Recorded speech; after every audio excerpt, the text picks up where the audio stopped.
Now, we've already seen things ramp up in the conflict over what Jesus is teaching. He had told his brothers to go to the feast without him because the message he is bringing was one of judgment, telling people in this world that their acts are evil and that they are resisting that message. And what we see was that on the last day of the feast, the great day of the feast, when they were celebrating the water being poured around the altar, we see Jesus crying out in the temple, "If anyone is thirsty, let him come to me and drink." And as the Sanhedrin hears that Jesus is in the temple, they send officers to arrest him, but they come back without him. Why? Because they said, "No man has ever spoken the way that this man speaks." So we see clearly the Pharisees want Jesus arrested, and they're struggling to find a reason. And the story we are seeing is around a scandal, a sexual scandal. Sexual scandals are not new in the world of politics. The allegations against this woman and what should happen to her are hoped to be used to discredit the integrity of a controversial public figure. But before we get into that, we need to address a fundamental question about this text. And that is, does this text belong in the Gospel of John? Did John even write this? Does it even belong in our Bibles? If you look in the New King James Version, right, one of the things you'll see is that there's a footnote at the beginning of this text. And what you'll read at the bottom in your Bible, what it says is that this was not in the original text. That the oldest manuscripts, right, the standard critical texts, do not include this. And when you read the footnote at the bottom, it says at the NU, the standard critical texts, right, that there's brackets usually around and within these texts from John 7:53 to 8:11, signifying that these were not in the original text. Now they are present in over 900 manuscripts of John, but a lot of these, there's brackets around this particular text. If you use the New American Standard Version, right, what it says is that later manuscripts added this story, right, and they numbered it as John 7:53 to 8:11. Right, it's added. It was not in the original text. Now the NIV probably has the most descriptive note. Right, the earliest manuscripts and many other ancient witnesses do not have John 7:53 through 8:11. A few manuscripts include these verses, wholly or in part, after John 7:36, John 21:25, Luke 21:38, or Luke 24:53. So the simplest way to settle whether or not this was part of John's original handwritten copy of his gospel would be to go open it up and take a look at it. The problem is we don't have it. Right? The first Bible to come off of a printing press did not happen until 1455. So for 1400 years, the Bible was copied by hand. So while we don't have a copy of the original, what we do have are thousands of copies to compare against each other, to validate the accuracy and determine what was in the original text.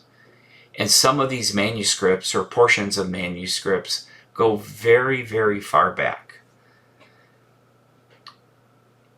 The fragments that are shown here of John 18:31 through 38, of where Jesus is before Pilate, date all the way back to 125 AD, just a couple of decades after John wrote his gospel. And while we can't go back to the originals, right, we do have thousands of copies to compare. Right? These are over 5,800 complete or fragmented Greek manuscripts. There's over 10,000 Latin manuscripts and 9,300 manuscripts that are written in various other ancient languages. more than any other piece of ancient literature. And when you do this, what you'll notice is there are some differences between the copies. So what are the types of differences that we find within these texts? What you'll see is the majority of variations, and people like to point out, oh, there's variations, we can't trust the Bible. What you see is the majority of the variations really come down to variants of spelling. So, for example, right, John 10:3, in the different manuscripts, you'll find 4 different variants of the verb he opens, but they all have the same meaning. Or in lots of cases, you will see John being spelled as John, and in other places, John being spelled as John, 2 N's. The same word, just slight variations in spelling, not changing anything. Another 9%, right, so this gets us up to 99%, is just slight variations in word order. So, for example, in John 10:5, some of the manuscripts say stranger's voice, while others will say the voice of strangers. Now, about 0.9% is, in some cases, a different word is used, but it has the same meaning. John 10, verse 11, some of the manuscripts say that he lays down, versus others that say he gives his life. Same meaning, and this gets us to 99.9% of all of the variations. And there's really only about 0.1% of any variations that actually have any bearing upon our understanding. So, an example of these is in 1 John 1, verse 4. And we are writing these things so that our joy may be complete. While other variations say, we are writing these things so that your joy may be complete. And in none of these cases or differences, nothing is contained that is fundamental element of Christian faith that hinges on the interpretation of one interpretation over the other. So here's the issue. As time goes on, due to the impact of time has on these documents, we have fewer and fewer of these older versions, but we have a lot more of the copies of them that were made. And the situation is that the oldest, the closest to the time of the Apostle John, those main documents do not contain verses 7, starting from 753 to 811. There's only a handful of those, however. Now, there are a large number of documents that do have this wording in it. However, these come centuries later. So the choice you have to make, right, is, do you trust the older documents, or do you trust the older documents that don't have them, but you have fewer of them to look at? Or, in which case, then that would put you in the category of the NIV, or the New American Standard. Or do you trust the ones that have this in the majority of the documents, even though those documents are much later and are in conflict with the earlier versions? Well, if you do, then you put yourself in the category of the King James people. Now, one of the things, though, that pretty much most scholars agree is that this was not in the original text, that this was added later. Now, one of the reasons is because this is missing from all of the Greek manuscripts of John before the 5th century. What we also see is that the earliest church fathers omit this passage when they're commenting on John, that they pass directly from John 7:52 and go straight to John 8:12. As they're preaching through this verse by verse, they go straight without ever referring to any other text. What we also see is that no Eastern Church Father cites this before the 10th century when they're dealing with this gospel. The other thing is that when it starts to appear, it floats. In some manuscripts, it's in comes after John 21:25. In others, it comes after John 8:13. Some place it after John 7:36. Some of it place it after Luke. Some of it place it in between Luke and the Gospel of John. But it's not until the later manuscripts that we actually see this appearing where it is in our Bibles today. We really don't start seeing that until around the 8th century. So most scholars agree this does not belong in John's Gospel, that this is not in his original writing.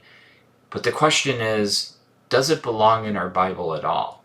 And that's a different question, right? Is everything that Jesus did recorded in the 4 Gospels?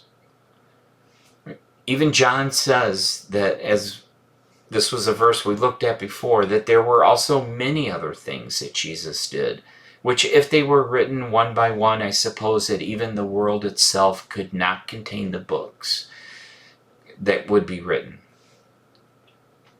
Luke, as he opened up his gospel, what he said that there had been multiple people that had written narratives around the things that Jesus did. And he gathered these stories and he interviewed eyewitnesses as he was putting together his account. And he likely gathered many of these narratives himself. And when you actually look at the language that's used in these verses, what we see is that it's much closer to Luke's languages than what we find in John's. In verse 1, for example, where he mentions the Mount of Olives, nowhere else in John's writing is the Mount of Olives mentioned. In verse 2, it says early, right? Luke uses that term. Nowhere in John's writing outside of this section is that term used. The word for arrived is used 28 times in Luke and Acts. Scribes are nowhere mentioned in John's writing. Testing is something that we see in Matthew, Mark, and Luke, and accuse is used by Luke 5 times. And there's other phrases that Luke uses many times, but John never uses, and we never find it anywhere else other than this text. And so even though this may not have been part of John's gospel, it doesn't mean that it didn't happen. In fact, more than likely, it probably did happen. This is one of those well-known stories that everyone knew about. And as you look at this, right, one of the questions that we need to make sure we realize is there's no fundamental principle of Christianity that hangs on this account being in the Bible or not. So let's take a look at what this text says. Right? As it's concluding, right, the prior events, it says that everyone went to his own house. But Jesus went to the Mount of Olives. Now early in the morning he came again into the temple, and all of the people came with him. And he sat down and he taught them. Then the scribes and the Pharisees brought him a woman caught in adultery. And when they set her in the midst, they said to him, "Teacher, this woman was caught in adultery, in the very act. Now Moses in the law commanded us that such should be stoned. What do you say?" And this they said, testing him, that they might have something of which to accuse him. But Jesus stooped and he wrote on the ground with his finger, as though he did not hear. So when they continued asking him, he raised himself up and said to them, "Who is without sin among you? Let him throw a stone at her first." And again he stooped down and wrote on the ground. Then those who heard it, being convicted by their conscience, went out one by one, beginning with the oldest, even to the last.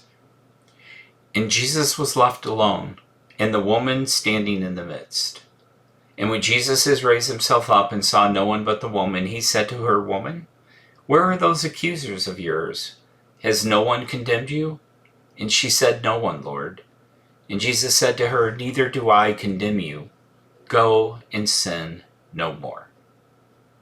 Now, is there a core principle of Christianity which hinges on these verses being in the Bible? And the answer is no. Right? Is this the only place in the Bible that says Jesus is the Christ, the Son of God? It's the only place in the Bible that mentions his death or resurrection or what we must do to be saved, or judgment or heaven or hell. No, there's nothing that is vital to Christianity which is contained in these texts. Right? And that is the case for any of the so-called variations that we find in the Bible. Is this the only place in the gospel we read of the Pharisees asking Jesus questions to trip him up? No, we have very detailed accounts of them questioning him for no other purpose than to do that. Is this the only place where we see Jesus taking a special interest in abused or rejected women? No, remember the detailed account we just had of the Samaritan woman earlier on. Is this the only place where Jesus is showing grace and forgiveness, but then warning the person to sin no more? No, once again, we had that very same detailed account of the lame man, which lines up with the very same principles. Yet despite all of the shaky background of its origin, right, this is one of the few passages in the Bible that almost everybody knows. And if you search through social media on this phrase, you'll see that it is quoted all of the time. Right? Jesus does not condemn you. He loved you before you sinned, he loved you while you sinned, and he will love you after you sin. And there's not punishment, there's not condemnation. Right? Punishment was paid on the cross, and he has unlimited grace towards us. And the other part of the story, right, that's also often quoted is, "Let him who is without sin among you cast the first stone." And people will say it is wrong to call people out. It is wrong to call people out who are living in sexual sin. And while when they have all committed sexual sin in their life, everyone needs to focus on themselves and not cast stones at each other. Well, when Jesus said, "Cast the first stone," he was not talking about criticizing other people. What he was talking about was picking up physical stones and throwing them at people to execute them. Jesus was in no way addressing the issue of whether or not it was wrong to criticize someone. And to apply this to it is twisting Scripture. What Jesus said is, "Let him who is without sin cast the first physical stone." He's actually criticizing them. He is calling them out on their wrongdoing. They were misusing this woman. And Jesus was saying, you are guilty of a sin in what you are doing. And if you're not, go ahead, cast the first stone. Jesus is not condemning criticism. He is making a criticism. He's not saying that the only way you can criticize somebody is if you've never sinned, because then nobody would ever be able to criticize anyone. And it would be impossible to obey some of the other commandments of Jesus. Right? What he says is, moreover, if your brother sins against you, go and tell him his fault between you and him alone. If he hears you, you've gained your brother. But if he will not hear you, take with you one or two more, that by the mouths of 2 or 3 witnesses every word may be established. And if he refuses to hear them, tell it to the church.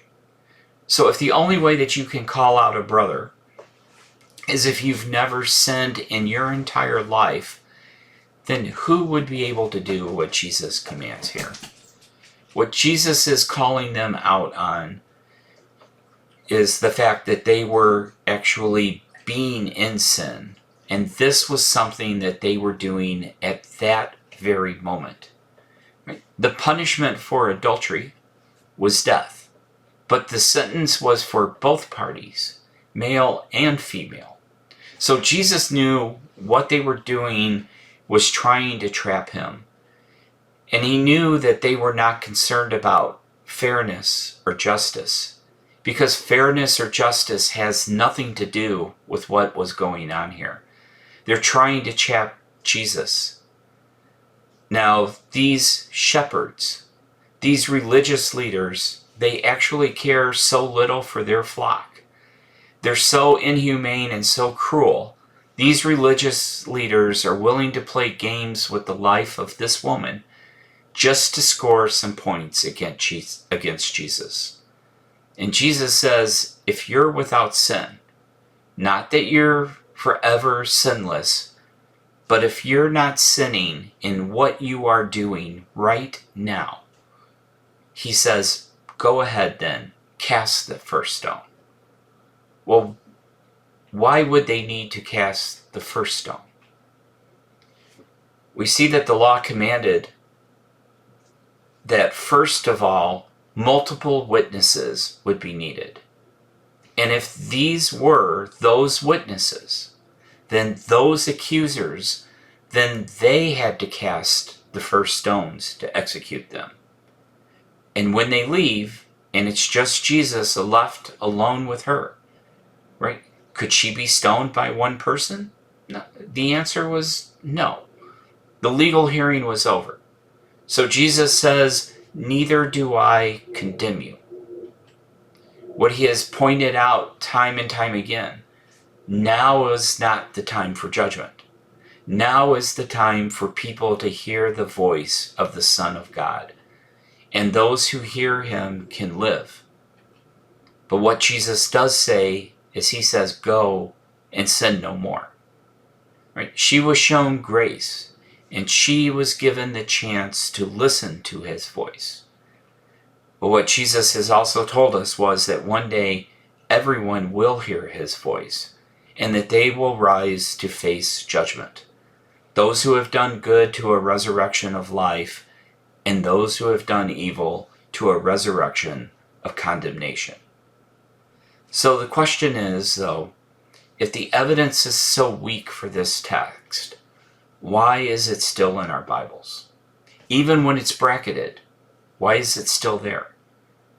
Well, one of the things is the editors know people love this story. We can relate to this story. We can see ourselves helpless before Jesus.